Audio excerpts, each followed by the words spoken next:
Hello, welcome back to my channel. Thank you for tuning in. Today we'll be checking out a video, the economy of Finland. We'll be exploring the Finnish economy. So you guys, let's not talk too much, okay? If you know you haven't subscribed to my channel, please go ahead, subscribe to the channel and let's check this video out. And to my returning subscribers, I love you guys. Thank you for the support always. Let's check out this video. The Nordic countries are rich.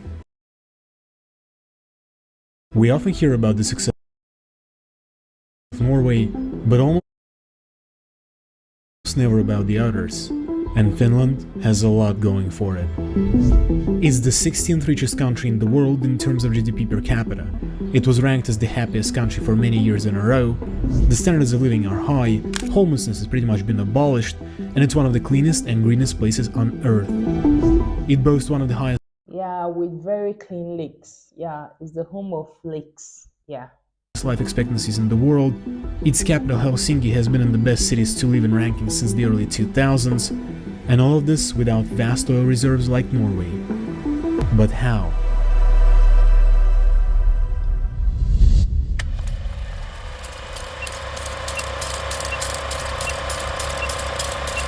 In the 19th century, Finland was, simply put, poor. In 1866 it went through a famine. There was no money to import food from Europe, and the government was incapable of dealing with it. As a result, about 10% of the entire population was lost in just 2 years. The country was also late to industrialize, and the Finnish economy was primarily agricultural until the Winter War with the Soviet Union in 1939. Finland was forced to finally develop manufacturing to help with the war effort. Though Finland fought hard, the 105-day war had a crippling effect on it. It ceded about 9% of its territory to the Soviet Union and had to accept over 400,000 refugees from Karelia, and was later pushed to fight alongside the Germans in the Second World War, in the aftermath of which the country was obligated to pay out large reparations to the Soviets. To pay them back, Finland needed to develop heavy industry, and that it did, soon becoming a big trader in European markets because of it. Unlike most countries, Finland didn't nationalize after the war, and most of the manufacturing remained in private hands. The Finnish industry recovered quickly. Its output surpassed pre-war levels in 1946 and continued to grow until the early 1950s. The second part of the 20th century was a peaceful but bumpy ride. Booms were followed by recessions, a number of financial disasters, and surges in unemployment. Nonetheless, Finland recovered after each blow and emerged better than ever. Today, Finland is a typical advanced economy with a population of 5.5 million people. The service sector is the largest one, taking up 2/3 of the Finnish economy, followed by manufacturing and smaller agricultural sector. Finland is not rich in natural resources. All it has is timber and some mineral reserves, but it's really efficient with what it has. Forest products have been playing a vital role for Finland for 2 centuries now. The Finnish timber is exported worldwide, and it's still an important energy source. About 20% of all energy consumed in the country still comes from wood.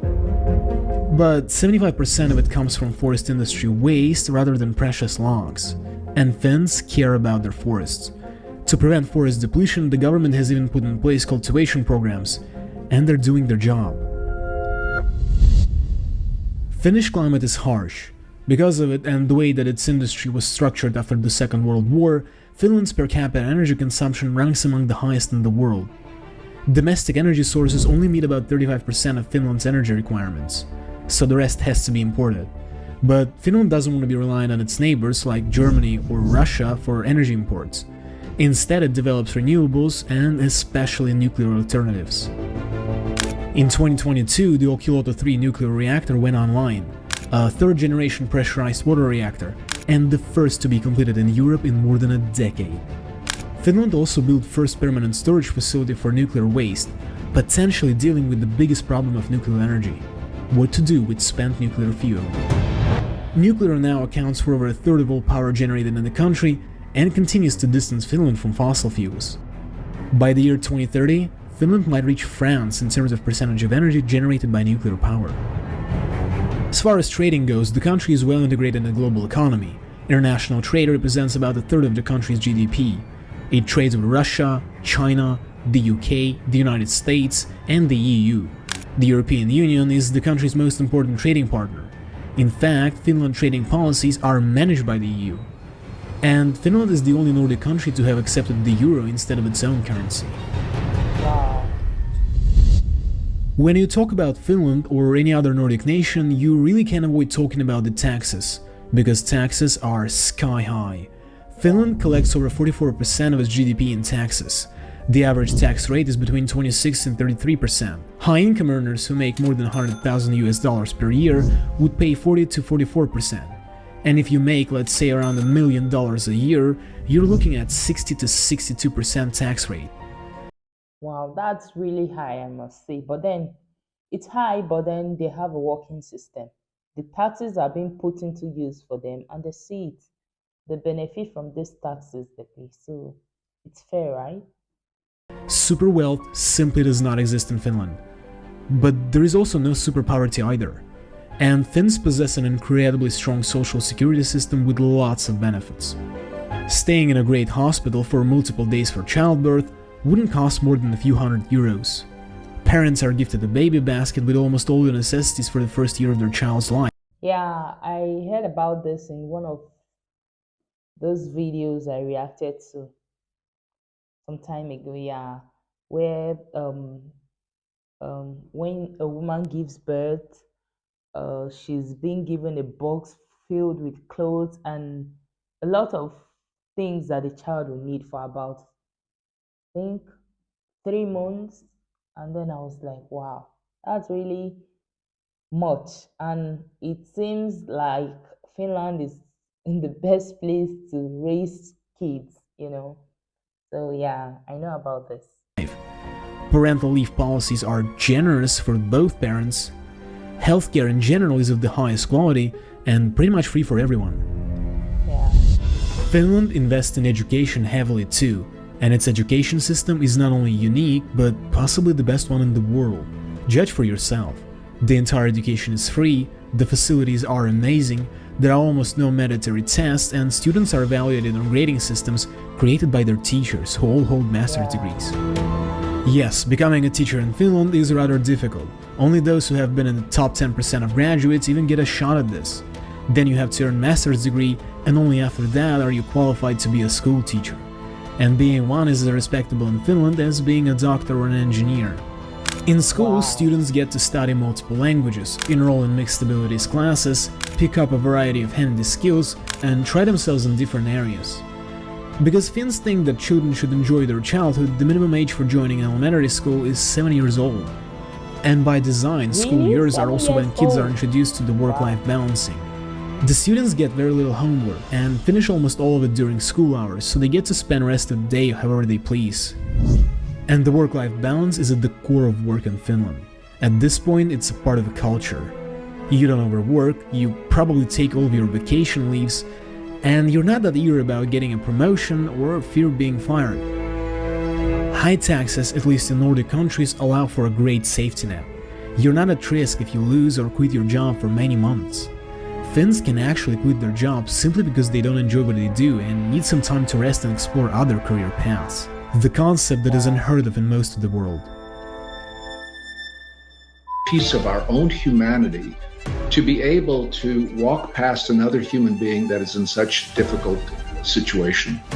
Speaking of things unheard in the rest of the world is almost complete resolution of homelessness. Finland discovered a truly genius solution. If a person had become homeless for whatever reason, they're simply provided with a house. That's right, this housing first approach is way different. Yeah, I recently reacted to a video talking about how Finland found the solution to homelessness. So yeah, I'm aware of this. The housing first strategy, something like that. Yeah, so I'm aware of this too, and they really did justice to it. Like a lot of people have been taken away from the streets and given homes, and then they don't expect them to like stop their bad habits like drugs and smoking all of a sudden. They give them house first and then subsequently follow them up to see how they could stop such habits and then find a way to earn. because they try to like create that sense of responsibility in them that yeah, you have a bill to pay, even though they won't get thrown out, even if they can't afford their rent, but then they make them to have that idea at the back of their minds that yes, they have a bill to pay. So yeah, I think yeah, that's a really great Different to idea. what is practiced, say, in the United States, where a homeless individual is first required to jump through many hoops and prove himself worthy of housing in the first place, a process that takes years and still isn't a guarantee of success. Finland chose another path and simply decided to provide housing first and then all possible support for rehabilitation. With state backing, new residential blocks are being built, old ones are being renovated into comfortable homes, and sometimes the government even buys out apartments for that purpose. So far, this radical approach has been successful. The cold weather is highlighting the number of people without housing, and it's not just single men and women struggling to stay sheltered, but families as well. Since its inception in 2008, homelessness rates have steadily decreased, and street sleeping, which was a significant issue even in Helsinki, where temperatures could drop to minus 20 degrees Celsius, has become extremely rare. Perhaps the most important thing in Finland's story, something that allowed it to achieve all that in the first place, is low corruption. Are again the main reasons behind the epidemic levels of corruption worldwide. Vast majority, 76% of Europeans, think that corruption is widespread in their country. The European Commission says the level of corruption across the European Union is breathtaking. For many years, the Transparency International Index has ranked Finland among the top 5 least corrupt countries in the world. Public opinion and other global indexes share the same sentiment.